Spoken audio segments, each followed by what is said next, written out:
Hearts will meet Wa All Stars in the semis of the MTN FA Cup. Hello and welcome to the Sports on Prime. I'm Gary Al Smith. The fixtures have been done. The draw has been made. Kotoko will also clash with Midyama, and that will be on the 1st of October. After the two teams are done, 28 days later, that will be on the 29th of October, we'll be having the grand finale. Here's Kreto Kweku, the chairman of the MTN FA Cup committee.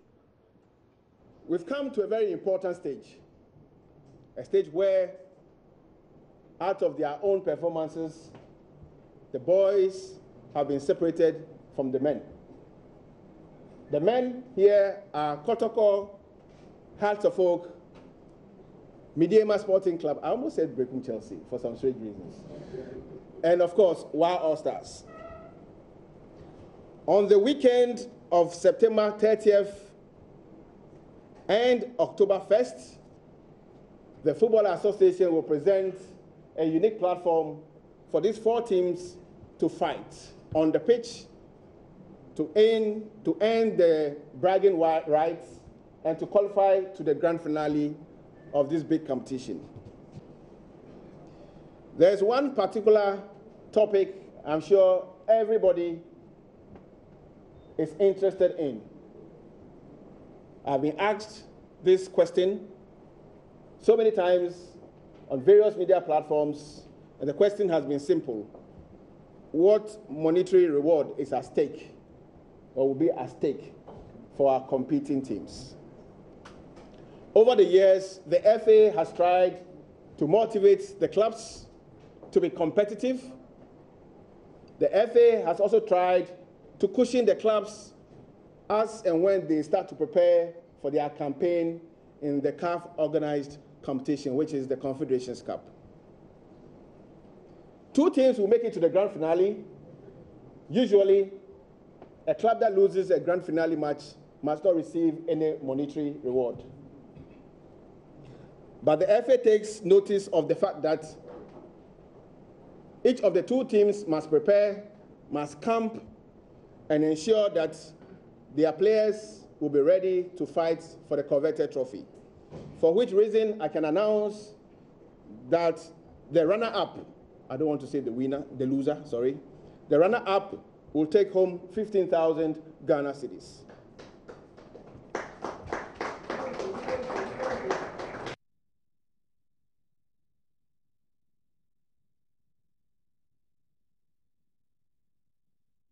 That's the latest from the MTN FA Cup news. We'll be having more updates as the competition comes closer to the CHAN 2018, which Ghana failed to qualify on Sunday. Nilanti Vanderpoel, former sports minister, says he's not surprised by the Black Stars B's failure to make it. Well, let me say, not a surprise to me, but worried. I am sad that we have failed to qualify. And I was expecting us to qualify for drawing 2-2 away. At least I expect that we will not qualify. We will lose the return match. But I'm not surprised because these are the things I've been talking about all this while.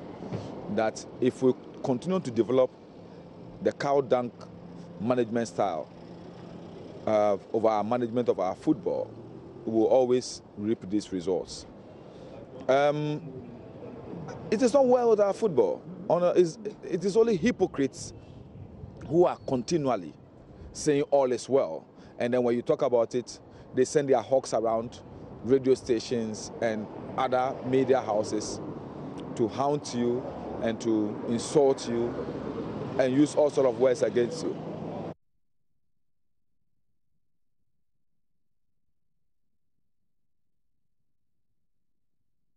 Right, so we go to the summer transfer market, and as you know, there will be a 7th Black Stars player in the English Premier League, and his name is Raphael Jamina. Yesterday, I did tell you that he was on his way to Paris to take his visa, and he will be signing for Brighton and Hove Albion, one of the new teams that have come to the Premier League from the Championship. And to give us some perspective on what that club expect from the Ghanaian and what the latest is Richard Parr, good friend. He's in the UK. He's a former Al Jazeera journalist, and believe it or not, he's a Brighton fan. Thank you very much for your time. Thank you for joining us, Richard. Hello? Hello, Richard, can you hear me?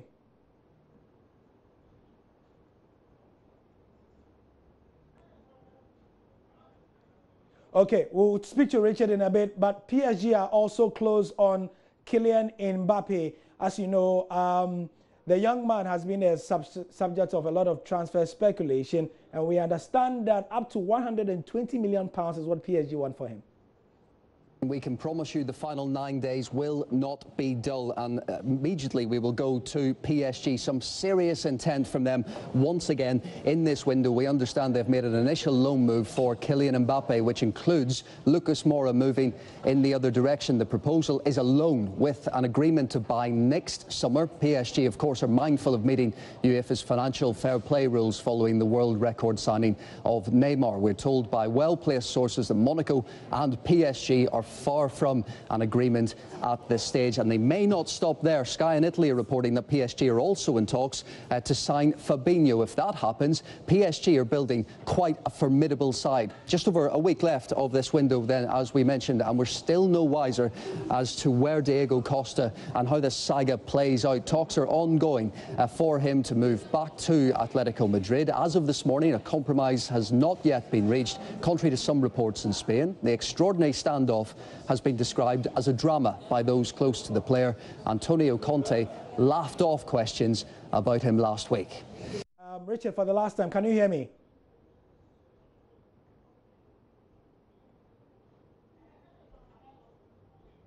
Okay, finally, thank you for joining us for the Sports on Prime. Hello, Richard, can you hear us? Okay, I think we lost him. We'll try and get him later to get some perspective on that. I'm Gary R. Smith, and that's the Sport. Hello? Sorry, Gary, I didn't hear your question. Oh, wow. Just when I was signing off. Difficult things. So, quickly, we don't have a lot of time. What's the latest from Brighton? Well, the latest from Brighton, well, the signing of Raphael Tchouameni has got everyone pretty excited here. We've been looking for a striker ever since they got promoted from the Championship last season with 3 games to go. Despite 23 goals from Glenn Murray last year, the feeling was always that they would need that step up in class when they'd enter the Premier League. And it hasn't been a great start, has it, Gary, with the fact that that 2-0 defeat at home to Manchester City, then that 2-0 defeat away at Leicester, 2 games, no goals. So the hope is here down in Brighton that Tchouameni can fill that gap. I've been watching a few of his clips from his time at FC Zurich, and also in Austria. Of course, he went through that Red Bull youth policy, and he looks like the kind of player which Brighton are looking for. They need someone strong, they need someone fast, and crucially, they need someone who can score. Brighton have kind of changed their formation now, Gary, where last season they were playing 2 strikers up front with Sam Baldock and Glenn Murray, sometimes Thomas Hemed, but Baldock's injured. Hemed looks like he might be going to the Championship, with Reading rumoured to be interested in the player.